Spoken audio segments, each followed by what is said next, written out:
July 18 വിശുദ്ധ സിംഫ്രോസയും 7 മക്കളും രക്തസാക്ഷികൾ. നമ്മൾ പിന്തുടരുന്ന ബൈബിൾ അലൈവ് എന്ന പുസ്തകത്തിൽ ജൂലൈ 18 അനുസ്മരിക്കപ്പെടുന്നത് ഉട്രെക്റ്റിലെ വിശുദ്ധ ഫ്രെഡറിക്കിനെ കുറിച്ചാണ്. അദ്ദേഹം നെതർലൻഡ്സിൻ്റെ രാജകുടുംബ പാരമ്പര്യത്തിൽ നിന്നും പൗരോഹിത്യത്തിലേക്ക് കടന്ന വ്യക്തിയാണ്. പരിശുദ്ധ തൃത്വത്തെക്കുറിച്ച് പ്രാർത്ഥനകൾ രചിക്കുകയും നൂറ്റാണ്ടുകളായിട്ട് നെതർലൻഡ്സിൽ അത് നിലവിലിരിക്കുകയും ചെയ്യുന്നു. ജൂലൈ 18, 838 ബിഷപ്പ് ഫ്രെഡറിക്കിനെ പരിശുദ്ധ കുർബാനയ്ക്കിടയിൽ കുത്തിക്കൊലപ്പെടുത്തുകയാണ് ഉണ്ടായത്.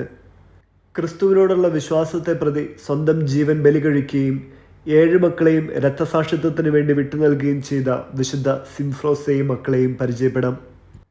സിംഫ്രോസയുടെ ഭർത്താവും അവളുടെ സഹോദരനും റോമൻ ചക്രവർത്തിയുടെ ട്രൈബ്യൂണറായിട്ട് സേവനമനുഷ്ഠിക്കുകയായിരുന്നു. അവർ ക്രിസ്തീയ വിശ്വാസം പിന്തുടരുന്നുവെന്ന് കേട്ടപ്പോൾ അവരെ അറസ്റ്റ് ചെയ്യുകയും ക്രൂരമർദ്ദനങ്ങൾ അഴിച്ചുവിടുകയും ചെയ്തു.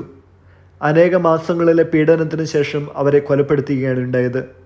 തൻ്റെ ഭർത്താവിൻ്റെ വിയോഗത്തിൽ ദുഃഖിതയായ അവളുടെ 7 മക്കളെയും വിളിച്ചിട്ട് ഇപ്രകാരം പറഞ്ഞു: കുഞ്ഞുങ്ങളെ, നിങ്ങളെയും എന്നെയും ഈ മതപീഡകർ നാളെ അറസ്റ്റ് ചെയ്യുകയും പീഡിപ്പിക്കുകയും ചെയ്യും. അങ്ങനൊരു സാഹചര്യം വന്നാൽ നിങ്ങൾ ഭയപ്പെടുമോ? മക്കൾ ഏകസ്വരത്തിൽ പറഞ്ഞു: ഇല്ല അമ്മേ. അവൾ മക്കളോട് പറയുകയാണ്: കുഞ്ഞുങ്ങളെ, നിങ്ങളുടെ നേരെ അവർ തീക്കട്ടകൾ കൊണ്ടുവരികയും പീഡനോപകരണങ്ങൾ കൊണ്ടുവന്ന് നിങ്ങളെ കൊല്ലുമെന്ന് ഭീഷണിപ്പെടുത്തുകയും ചെയ്താലും നിങ്ങൾ പേടിക്കുകയില്ലേ? അപ്പോൾ അവരുടെ മകൻ ക്രസൻഡിയസ് പറഞ്ഞു: അമ്മേ, ഞങ്ങളുടെ ജീവൻ ബലി കൊടുക്കേണ്ടി വന്നാൽ പോലും ഞങ്ങൾ പിന്മാറുകയില്ല. ആ അമ്മ മക്കളെ ചേർത്ത് പിടിച്ച് അവരെ ആശ്വസിപ്പിച്ചു. ട്രാജൻ ചക്രവർത്തിയുടെ മതപീഡനം അഡ്രിയാൻ ചക്രവർത്തി തൻ്റെ വാഴ്ചയുടെ ആരംഭത്തിൽ തുടർന്നുവെങ്കിലും കുറേ കാലത്തേക്ക് നിർത്തിവെച്ചു. 124 വീണ്ടും തുടങ്ങി. ജുപ്പിറ്റർ ദേവൻ്റെ ഒരു വിഗ്രഹം അയാൾ ക്രിസ്തു പുനരുത്ഥാനം ചെയ്ത സ്ഥലത്തും വീനസിൻ്റെ ഒരു മാർബിൾ പ്രതിമ ഗാഗുൽത്തായിലും അഡോണീസിന് പ്രതിഷ്ഠിതമായ ഒരു ഗുഹ ബെത്ലഹേമിലും അദ്ദേഹം സ്ഥാപിച്ചു. മതപീഡനം തകൃതിയായി നടന്നു. അദ്ദേഹം പുതുതായി പണിതീർത്ത അരമനയുടെ പ്രതിഷ്ഠ നടത്തിയ പൂജാരി കർമ്മങ്ങളുടെ ഇടയ്ക്ക് വിളിച്ചു പറഞ്ഞു: സിംഫ്രോസ എന്ന വിധവയും 7 മക്കളും തങ്ങളുടെ ദൈവത്തെ ആരാധിച്ചുകൊണ്ട് ഞങ്ങളെ നിന്ദിക്കുന്നു. അവർ ഞങ്ങളെ ആരാധിക്കുകയാണെങ്കിൽ ഞങ്ങൾ നിങ്ങളെ അനുഗ്രഹിക്കും. ഈ വിധവ തൻ്റെ സമ്പത്ത് മുഴുവനും മതപീഡനം അനുഭവിക്കുന്ന ക്രിസ്ത്യാനികളെ സഹായിക്കാൻ ഉപയോഗിച്ചുകൊണ്ട് പുതിയ അരമനയുടെ അരികെയാണ് താമസിച്ചിരുന്നത്.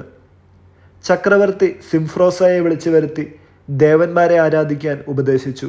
അവൾ പ്രതിവചിച്ചു: എൻ്റെ ഭർത്താവ് ജെട്ടൂളിയൂസും സഹോദരൻ അമാൻസിയൂസും അങ്ങയുടെ ട്രൈബ്യൂണന്മാരായിരിക്കെ യേശുക്രിസ്തുവിനെ പ്രതി ക്രൂരമർദ്ദനങ്ങൾ സഹിച്ചു. മനുഷ്യൻ അന്ന് അവരെ പുച്ഛിച്ചു, മാലാഖമാരവരെ സ്തുതിച്ചു. ഇന്ന് അവർ നിത്യജീവൻ ആസ്വദിക്കുകയാണ്. ചക്രവർത്തി കോപത്തോടെ ആജ്ഞാപിച്ചു: ദേവന്മാർക്ക് ബലി ചെയ്യുക, അല്ലെങ്കിൽ 7 മക്കളോടുകൂടെ മരിക്കുക. സിംബ്രോസയോ മക്കളോ ദേവന്മാർക്ക് ബലി ചെയ്യാൻ തയ്യാറായില്ല. സിംബ്രോസയുടെ കവിളിൽ അടിച്ച ശേഷം തലമുടി കൊണ്ട് കെട്ടിത്തൂക്കിയിട്ടു. അനന്തരം ഒരു കല്ല് അവളുടെ കഴുത്തിൽ കെട്ടി പുഴയിലേക്ക് എറിയുവാനായിരുന്നു ചക്രവർത്തിയുടെ ആജ്ഞ. മക്കളോട് മരിക്കാതിരിക്കുവാൻ വേണ്ടി അമ്മയെ അനുകരിക്കാതെ ദേവന്മാരെ ആരാധിക്കുവാൻ ചക്രവർത്തി ഉപദേശിച്ചു. അവരാരും വഴിപ്പെടുന്നില്ലെന്ന് കണ്ടപ്പോൾ പ്രത്യേകം സജ്ജമാക്കിയിട്ടുള്ള പീഡനോപകരണത്തിൽ വെച്ച് അവരുടെ അവയവങ്ങൾ വലിച്ചു നീട്ടി. മൂത്ത മകൻ ക്രഷൻസിനെ ഗളച്ഛേദം ചെയ്തു. രണ്ടാമനായ ജൂലിയൻ്റെ നെഞ്ചിൽ കടാര കുത്തിയിറക്കി. മൂന്നാമൻ നെമേസിയൂസിനെയും കുന്തം കൊണ്ട് ചങ്കിൽ കുത്തി കഥകഴിച്ചു. 4-മൻ പ്രിമിത്തീവൂസിൻ്റെ വയറ് പിളർന്നു. 5-മൻ ജസ്റ്റിൻ്റെ പിറകിലും 6-മൻ സ്റ്റാക്തേയൂസിൻ്റെ നെഞ്ചിൻ്റെ ഇരുഭാഗങ്ങളിലും കുത്തിക്കൊന്നു.